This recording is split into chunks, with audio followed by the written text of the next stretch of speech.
And welcome back to Golf Center. A few weeks ago, Pete, we had a meeting of the Hilton Head Island PGA. We had one of our business meetings, and afterwards you were kind enough to do a special presentation on the importance of the eyes when it comes to putting in general. You know, when it comes to putting, we have a lot of different things we have to take into consideration. Number one, what kind of putter do we have? Do we have a long putter or a short putter? That's right. Is the putter properly fit for the person? Do they have a methodology which is helping to bring out the best in their stroke? A lot of different facets. But one of the things that often gets overlooked, or pretty much always does, is the role that the eyes play when it comes to putting. You want to go ahead and start to let's talk a little bit about that. Eyes are the cameras to the brain. So whatever the eyes see sends a message to the brain. The brain is then going to formulate that picture, and it's going to develop a plan for how the muscles are supposed to work, what muscles are supposed to fire in what order, when they're supposed to release, how much energy, and so forth. So if the eyes are not in the proper positioning, then the picture that it's giving the brain and ultimately the muscles is incorrect, even if it's slight. And then the ability for the golfer to make putts is Let's talk decreased. about the eyes positioning. When you say the eyes positioning, what are we referring to? Well, I found 5. Okay. Obviously, most people that play golf are very familiar with Dave Pelz's eyes directly over the ball. Always a very popular, probably one of the most popular methodologies when it comes to getting yourself set. I think most instructors have agreed that eyes over is optimal.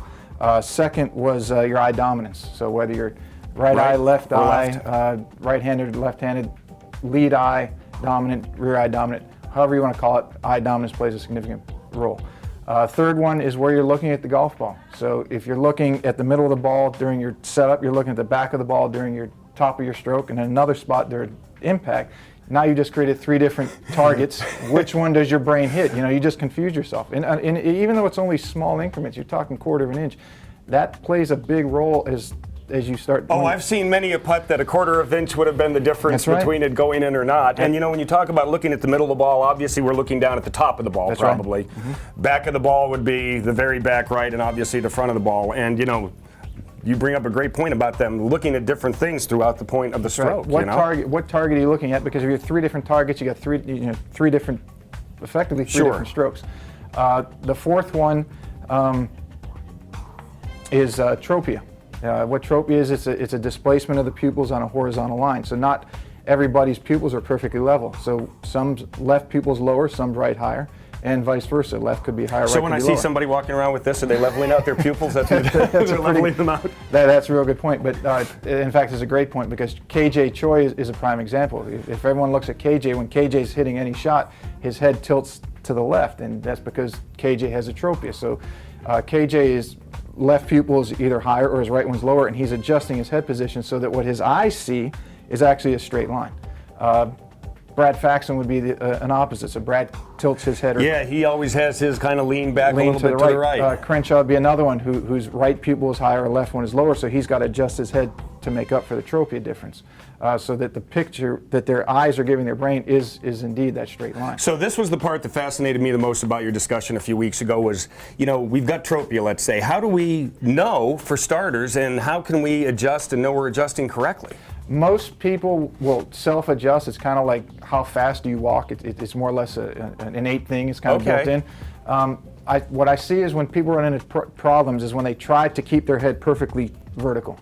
Okay, so if they don't allow that natural instinct to take over and let that head and those eyes adjust, that's when someone gets in trouble, whether they read it in a book or a magazine or someone just told them, hey, your head's crooked, literally and figuratively. Is this something a doctor can, an optometrist can tell somebody? Optometrists, they can tell somebody. It's a simple test. There's 4 tropias, but in putting, we're just concerned about hyper and hypotropia. Okay. And then the last one, plane has become a big word, quote unquote, used in the golf industry. The eye plane and the head plane have to coincide.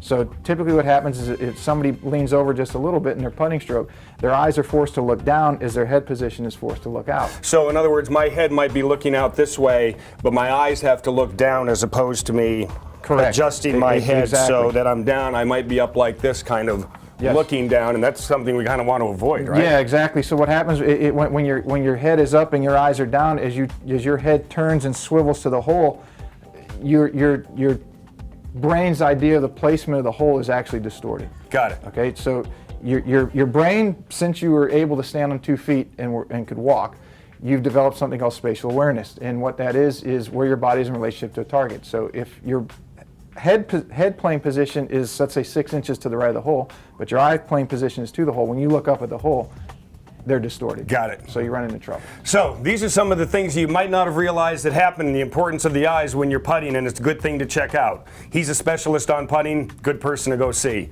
Pete, thanks so much. Thank you. That's Chris. all the time we have for Golf Center this week. I'd like to thank PGA professional Pete Popovich for joining me. I'm PGA professional Chris Tremblay. We'll see you next time right here on Golf Center.